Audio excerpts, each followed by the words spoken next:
Life Audio.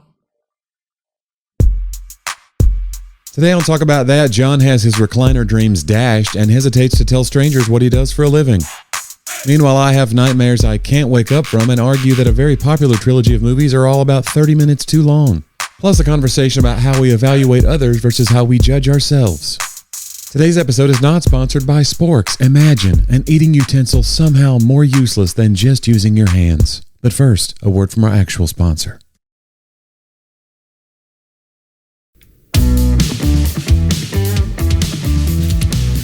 Pull up a chair, Johnny. Let's talk about that. What kind of chair do you sit in at the house? You know what? If I'm going to want to sit down, this is crazy. I like sitting in the bed. Really? I got TV in Leaned there. up again? Do you put pillows, like a bunch of pillows behind you, though? Mount Kilimanjaro, I call it. You don't do word plays now? Is that the deal? I actually used that in the Tim book. It was in my initial... Mount Kilimanjaro? Yeah, and it worked. And I got the job. You made it so in? You can back off. Did it make it into the book? It did, yeah. Look at that. Yeah. I mean, most of the jokes were his and really funny, but I did add that. Mount Kilimanjaro. Yeah. Wow. I can't believe I hadn't thought of it before. Johnny, this is low-hanging. It's right there for everybody. It's right there, yeah. Mount Kilimanjaro was there the whole time. Yeah. I'm sorry. I just wonder if you're not a recliner guy at all. I'm not allowed to have a recliner. That's what I was going to say. And this was a decision made. I think this is the time to bring this up. Women famously hate recliners. Yeah. This is one of What those... is it about women that hate recliners? Don't they want to be comfortable? I don't know. You know what? It just doesn't fit. She says she doesn't hate recliners like in like theory. I think it's almost like a minivan thing where it's like, it's a symbol of age. Like if you have a recliner, you're Fraser's dad now. But I wanted one since we first got married when I was like 21. Yeah. And she's like, it just doesn't fit with all the rest of the furniture. It would go. And I was like, we could make it fit. But you get a chair and then you get an ottoman. It's doing the same basic thing. Actually, the ottoman's, it's like a recliner that's always out, having that ottoman in the room. But we don't have that either. Oh. We have 2 couches in there. Yeah. They're pretty uncomfortable. Yeah. It's always been a dream. Yeah. But it's okay. Yeah. We've been married 24 years, this year. One day, buddy, you're going to get that recliner. Maybe my 25th, she's going to, that's Wouldn't that be something? Present. We'll show up. There's going to be a nice big leather recliner with like a cup holder. Speakers in the side? Yes, heated. LED lights and such? One of those gamer chairs? Well, I don't really care about that. Oh. Truth is, I actually just like being in the bed and then that way, do you fall asleep to the TV? No. We do. It's got to be totally quiet, totally dark. Really? Oh, yeah. Oh, I fell asleep last. I fall But asleep. once I'm asleep, you could fire a gun. I wouldn't. Oh, I know. We've been on the road many times. Was that you firing a gun? Oh, I know. We've run the tests. No, I do. We fall asleep. I don't know if it's good. Yeah. But it happens. Mm-hmm. The only thing that can wake me up is like a night terror. But now the night terrors don't wake me up because I don't have them as often. But when I do have them, I'm on melatonin, so I don't wake up. I just kind of accept my fate. You just live in the terror. I live in the dream. Wow. That's literally terrifying. It is. It's pretty weird. Yeah. Yeah. I just feel like, I had a good run. I'm trapped in my own worst nightmare. Mm-hmm. Wow. It's something. It's like one of those stories where people go under anesthesia and they can feel everything. Oh, no. That's what's happening to you. But they can't say anything. Well, I don't want to say, listen, am I a hero? That's for you to decide. But yes. I mean, I'm not going to say yes or no, but sure. Yeah. Maybe I take too much. Some people, like, melatonin's a very weird thing because some people take, like, when I tell people I take 10, they go, I take 3, I'm a zombie. It doesn't. You go, what? Yeah, it doesn't touch me. And some people, 10 doesn't even do it for them. No.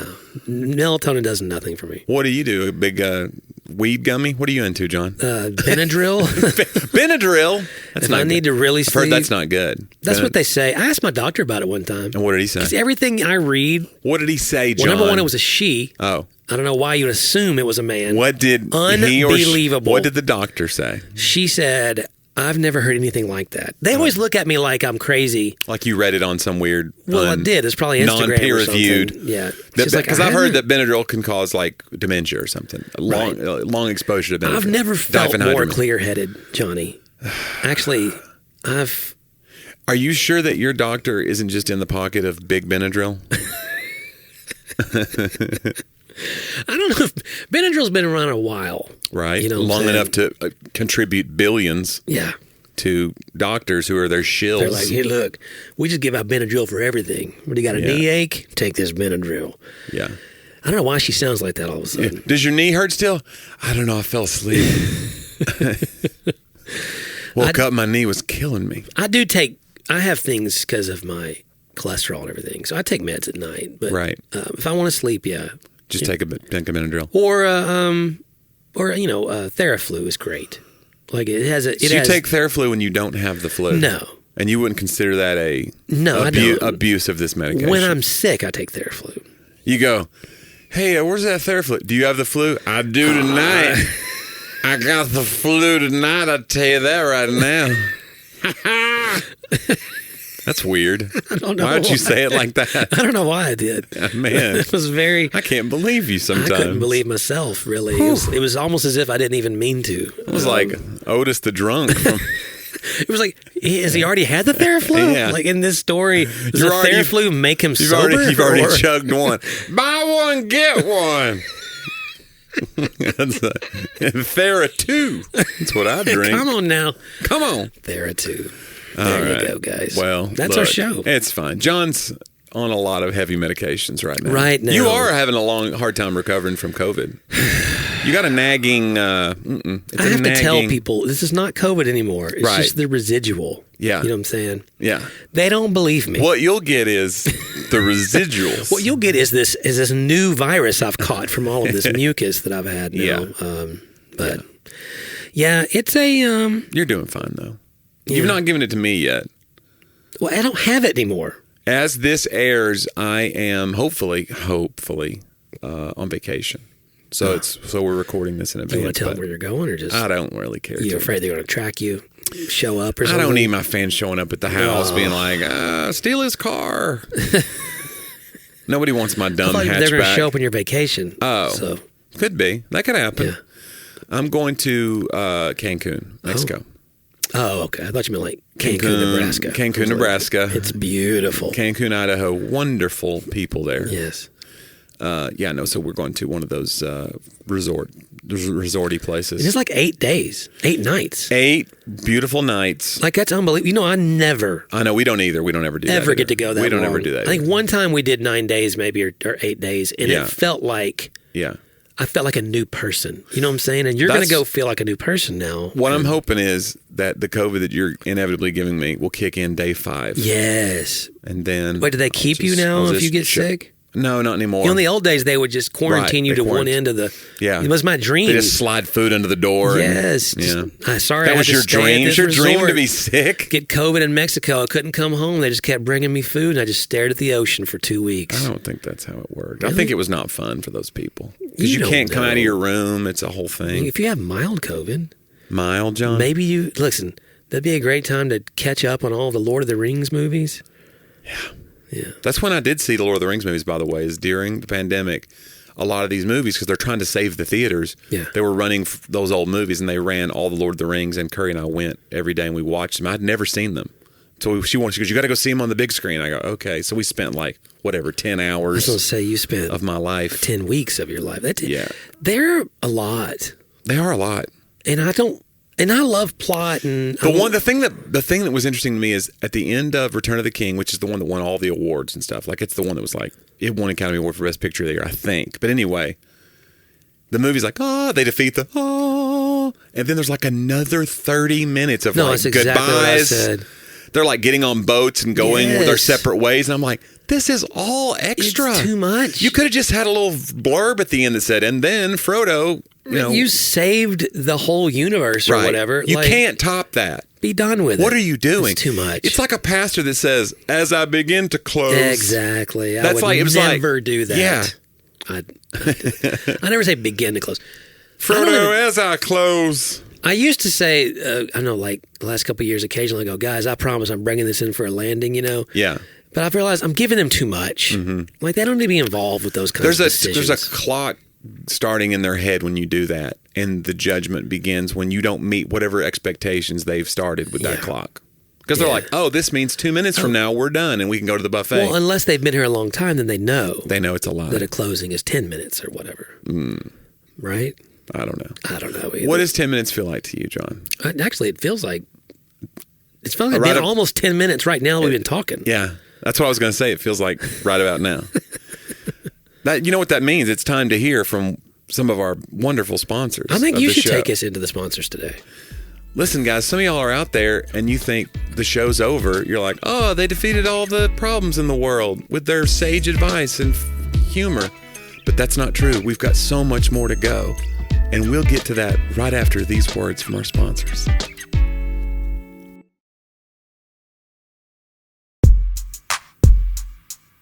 Okay, you're doing it every time now. How's that for a segue? You know, the deal is, I have to watch the time, but you knew the time today. Yeah, I knew what was going on. And I think that, because I intro the show usually. You intro the show. So you should intro the ad break. Yeah, Seinfeld did a great interview where he was talking about being, him coming up with the show with Larry David, which is obviously the most popular sitcom of all time, probably. So, but they were talking about what he was called in the writer's room, and he called himself, and they called him Analogy Lad, which was if somebody said something, he would go, "Oh, that's just like this." So he can tell you exactly what this situation is like, but he can't help you in any way. He can just say, "This is also like this." So that's kind of what comedy is. Yeah. So I can say "Oh, some of y'all are like Frodo. Your story's not over, blah, blah, blah. And that's just like this. We're giving you a false start. We're going to be right back after this." But it doesn't help anybody. No. It's not. It's barely entertaining. We've not helped anybody. No. That I know of. I'm Analogy Lad. 323 episodes. Well, I guess I'm saying is I'm just like Seinfeld. Oh, without the fleet of cars and billions of dollars. I've heard the comparisons so many times. People have told me 100 times. Oh. We have the same job. That's true. Yeah. That's true. In the same way that you have the same job as Joel Osteen. Well, you know what's funny? Yeah. So, and Mom's going to listen to this, but it's interesting. So my mom had a stroke last Saturday, and she lives with us. And you think that's funny? No, this is not the funny part. Oh, guys. okay. Yeah, sorry. Okay. All right. Sorry, Mom. But she's doing great. She's doing great. No deficits. Mama D. We love Mama D. And she's been working really hard, and she's, with, getting all of her, just her balance back, really. But we've been very blessed, and she's doing great. So you took all her money, and her bank balance is low. Right. Yeah, she's working real hard. To get that she's back. Got a job now. She had a stroke, and you pounced. Right. You were like, now it's time. It's my time. Yeah. But when I was in the hospital for many days there. Yeah. And it's interesting. My mom is so proud that I'm a pastor. As she should be. That everybody that comes in, if a nurse or anyone comes in, she always introduces me as that. Mm-hmm. She'll say this is my preacher boy, or this is my pastor, boy. Yeah. And I always have, and I'm so glad she's so proud of me, Right. But then also I'm like, okay, because I don't lead with that. Right. What are the perceptions of this person she's telling this? Right. What are they thinking about me or not thinking about me? Should I cuss or something just to help break the ice? Yeah, comedians that way too. It's one of those jobs where somebody told me that they'd been doing comedy for 40 years. And they said in the 80s when you told somebody, you're trying to pick up a girl or something, trying to date a girl, and you're like, I'm a comedian. They would imagine some crazy rock star life. You're probably, you're whatever. There was the golden age of stand-up. Right. He goes, now when you tell somebody you're stand, they're like, oh man, this guy might eat dog food. You don't know. Right. You have no idea. It could mean anything. Yeah. Although we're entering another golden age of stand-up where there are a lot of successful stand-ups. Yeah. But it just doesn't carry that same weight where it's this guy's probably been on the Tonight Show. You don't think that anymore. You just go, do you mean you're an open micer? Well, and you don't want to be the person that then tells them what level of success you are as whatever. If I tell people, it's really, the two things I do are really hard to tell people. Yeah. If you say you're a writer. Right, same thing. Same thing. You're like, yeah. Oh. Have you written anything that I would know about? And you're like, what? But if you say, I find that if I don't know, it's you want to validate it. Right. So you don't think, well, I'm just a 45-year-old man. But here's the thing, there's nothing wrong with a 45-year-old man who's just writing and doesn't get published or whatever. It's kind of one of those. Stop letting people devalue you. No, I'm kidding around. No, I want to be okay. But you're myself. right. The whatever. Yeah, it's that whole. What is the not currency of what I do, but what is the preconceived notions of what I do in the culture? And pastor is one of those that is. Yeah, it's a weird landmine for sure for people. If you got on a plane, somebody says blah blah blah, and they're already striking up a conversation. They say, "What do you do?" And it's a 3-hour flight. You're very reticent to say. Pastor. Because you don't know if they're going to be like, I'm a staunch atheist and we're going to fight it out this whole 3 hours, or if they had church hurt that they want to. Yeah. Or they could just be like an obnoxious, overly mystical religious person that's going to be like, oh, let me tell you about this dream. Well, they could just want to The 7 seals that were opened and I was there, and you go, oh no, why did I say this? They often, what I'm most worried about is who I'm associated with, right? You know what's funny is every time I've ever talked to a person on the plane, even though I'm very keep to myself on a plane, they've been great. It's always been really good, and I've made a friend. So I don't know why I don't know why you do it either. Like Curry's kind of an introvert compared to me. I'm kind of an ambivert, but I'm saying of the two of us, she's more introverted. Yeah. But I always say to her, but whenever I'm like, you need to go hang out with the girls. You need a girls' night. You should go to this. If she's kind of hesitant to go. When she comes back, she's always like, I had the best time. Yeah, that's how She never comes back. Yeah. She never comes back. It's like, I told you that was going to be a disaster. I've learned I have to push myself. Now I crave it, but for most of my life, yes, it's like, oh, I'm so tired. Right. It's not that I don't want to go. I'm just drained. But I always am happy that I did. So I get that. Yeah. Right. I don't know why you don't talk to me. You're so rude on the airplane. It's not even just you don't talk. I've watched you. I'm not rude. It's just straight rudeness. I do put the earphones in as soon as that. You don't need anything playing in them. It's just like a decoy. It is. It's just like. Yeah. They're not plugged in. They go, I can see the cable. I'm sorry, what? And you pull it out. Yeah. My bad. These are noise canceling. Hey, Johnny, it's about that time. Oh, is it? Yeah, I think it's time for the quote a week. Is a little segment we call They Talked About That.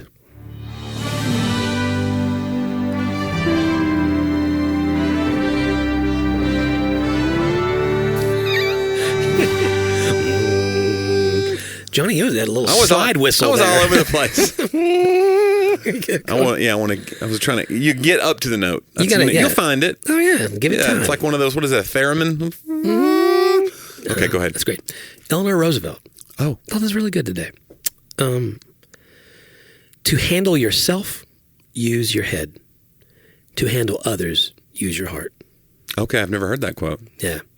To handle yourself, use your head. To handle others, use your heart. And I think it speaks to me on the level of the fact that we all tend to, not all of us, but it is very human, especially in the modern age, to change the rubric for the judgment of yourself to a different one than you use to judge others. Yeah. And I have found myself before, literally on the road, pulling up to a four-way stop, someone not using their blinker and being like, God, I wish they used their blinker. And then looking down and realize I'm not using my blinker. Right, and yours, yeah. But we just become so easily, I think, not just angered, but it's not just rage. It's just like a sense of the way I do it must be the best or right. And I think the older I get and the more I experience the transformation of Christ in my life and through all the different tools and other things. I was on a call about a book today. We were talking about the genesis of really beginning to grow in life has to become with some level of self-awareness, of knowing where you are and then being able to evaluate. I think the Apostle Paul said that, let each person think of themselves soberly or in a way that's accurate, right? Yeah. As it really is. Not too high, not too low, but think of yourself as things, really are. And so I just thought that was interesting. Like, hey, when you're thinking of yourself, when you use your head, you're evaluating, right, as much. When the others, maybe take it out of just the way you evaluate and try to think of them as a human and as a person. Yeah, to me, it's almost like use logic when you're trying to handle yourself, and when you're trying to judge other people or trying to make a judgment on their decisions, show grace, use your heart towards them. Yeah. Sometimes we get in on our emotions by ourselves, and that reminded me of another quote, which is what you were getting at earlier, which was, we judge ourselves by our intentions, but we judge others by their actions. Right. So we always I meant to do the right thing. Right. I know I'm a good person. This guy. Mm-hmm. We talked about that last episode about bad faith arguments. If we go into something where imagining someone has bad, intentions, you're never going to get a good outcome from that. Right. You need to walk into the argument with a little bit of grace for that person. Or they don't need to be in your life, honestly. Well, I think the majority of, arguments family-wise that, happen are often about there is an argument over something because the person who did the hurting meant something different. Their intentions were different. And so they defend their intentions, not their actions. Yeah. It's a very, easy thing to do. I think that when we were talking about racism, first, we relate to the conversation. 2020, we really were diving into that, and Reggie and I were starting to write that book. That was a big part of it. That was the great offense for so many other Christians around me, and it certainly was for me in the beginning as well. Since I don't intend any harm towards anyone, therefore there must be nothing that they're taking as harm from me, or I may not be contributing to this. And the idea that you could be contributing to something that you're not intending to contribute to that's just actually truth. I mean, there's lots of things you're not aware of or that you're not intending, but it still can keep you or put you in a place where you're not actually helping. And so, there's Eleanor Roosevelt. She's going to make it. I think you're right. Yeah. She's a wise lady. Yeah. Eleanor Roosevelt. Love it. Okay, John, let's do Johnny's old jokes.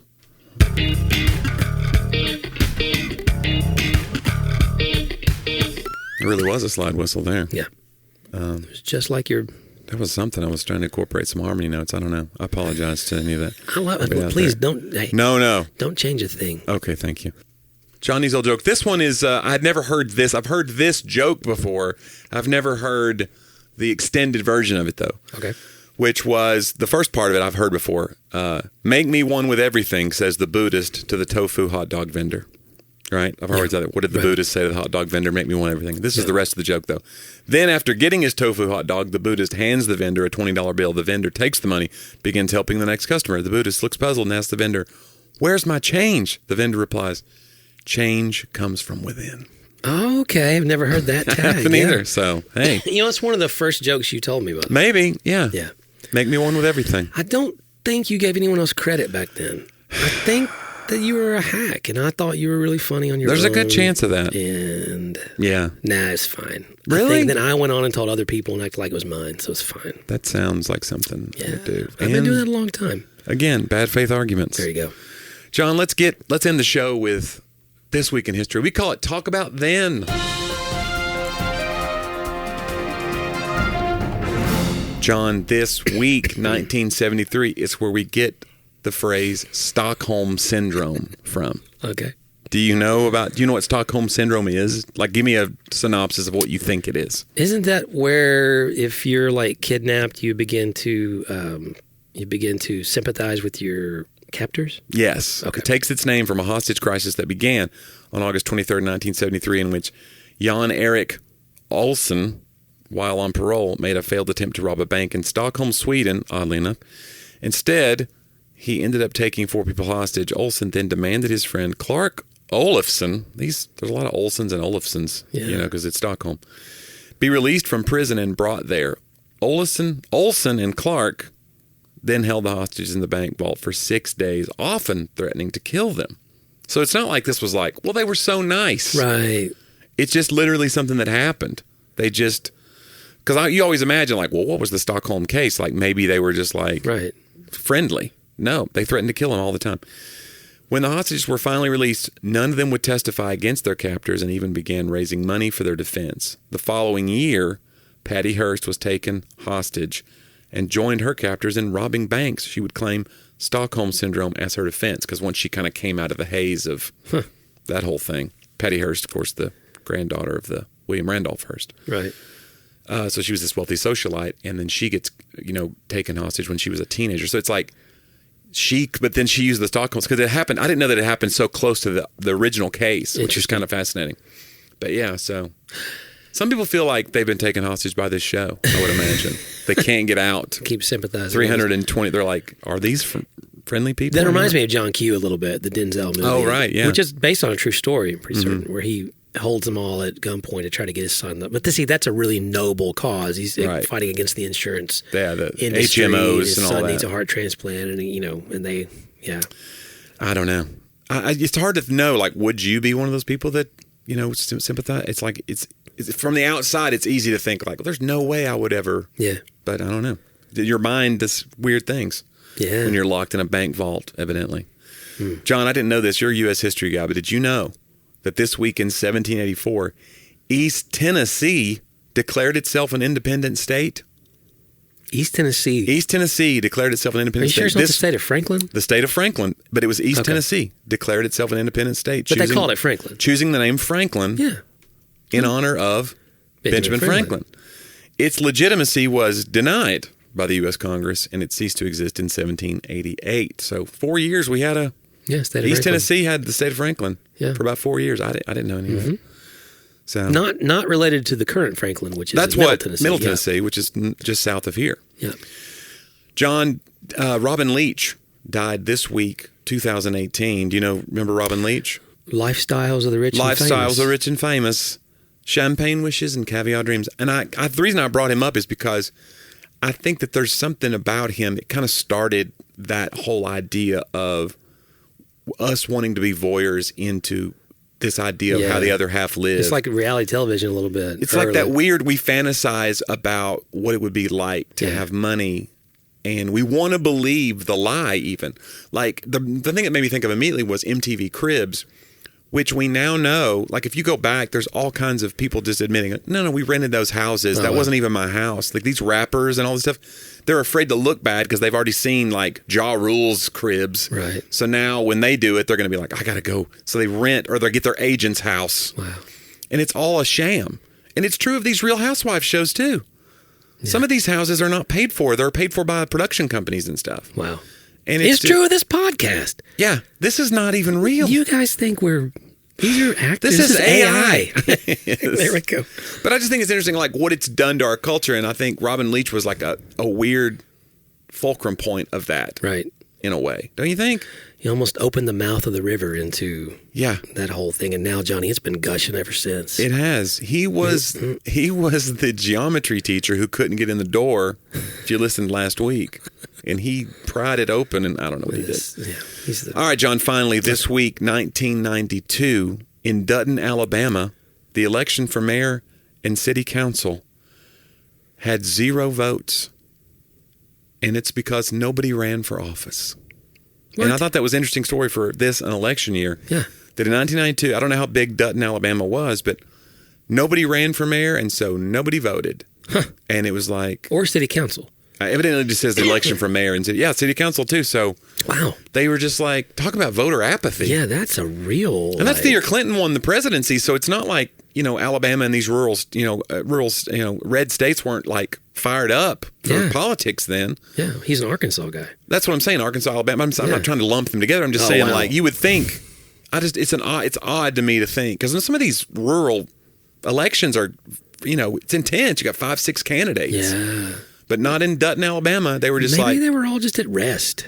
They were just like, none of the above, my friends. Like, we just all lead together here. You always hear these stories about like somebody's dog winning or something, in some weird town in Idaho. The mayor is a dog. Did they? Like, and I know it's a big funny thing until like the town burns down or something. Right. And you're like, well, we called them. What are you going to do? Yeah. Call Sheriff Rex? I don't know. There's a statue of him in the town square. Yeah. I don't know. I think you should run for office, John. I've thought about it. No, you haven't. I have. Have you really? Yeah. Be a part of the solution. Or something. You're always looking down your ivory tower. Like, I'll tell you what I would do. Let me tell you what you should do. Run and try to be a part of the solution. I know, but I don't want to. Oh. When it comes down to it, Johnny, I just would rather complain on my podcast than do anything about it. Do you think you'd be good at compromising? Because you gotta be able to kind of bring people to the table. I don't know, Johnny. Do you think I'm good at compromising? I can just tell you what I've seen. I can only judge what? That answer's good enough for me. It is. How about that? Okay. No, I compromise pretty well. Unless, you know what? I will say I get principled. Mm-hmm. Or if I feel like that we're really wasting energy or time on something that doesn't matter, that will get me. So politics today, you're in very much danger of like becoming a meme if you say something stupid at a council meeting. Right. So like I think we would both go down because we're very like we realize what we're thinking as we're saying it. Yeah. That lends itself to like political downfall. Sure. A faux pas, if you will. But I do know that I would be in such small politics that probably no one's recording it. That's true. That'd be the good thing. Listen, there's benefit to being unknown and small in your life. Oh, man, I like being under the radar. Speaking of under the radar, John, did you know that there's 323 of these episodes? I did not know that. Where do you find them, John? I don't know. Oh, sorry. Talkaboutthatpodcast.com. Upper right-hand corner, you can click that button. Support the show. We love our patrons, and you get ad-free content that way. Lower right-hand, click that button. That's how you send a message to us. We love hearing from you. Or just send an email to hello@talkaboutthatpodcast.com. Yeah, tell us what you like. Don't tell us what you don't like. Don't tell. Okay. Listen, come on. Guys, we just told you how small just keep it everything moving. is. There's other podcasts. Yeah, you don't have to. Don't be such a negative Nelly. Why do you keep doing it? Yeah. Anyway, go to Jonnie W, JONNIEW.com. Yeah, lots of tour dates popping up all over the place, and you can get tickets and info on all that stuff at my website. Love to hear from you, and love to see you at a live show. If you haven't seen a live show, guys, it's a lot of fun. It is. Yeah. I set fires to towns and then wait on the city mayor to come, hopefully. That's... No, sorry. He's not speaking I'm not a pyro. metaphorically, guys. No, I'm not. No. But yeah, go check him out, man. It means a lot to us. And you know what else means a lot? That you join us every week to do this. All these episodes. Hey, thank you guys for doing that. Johnny, let's do it again next week, huh? Talk about that.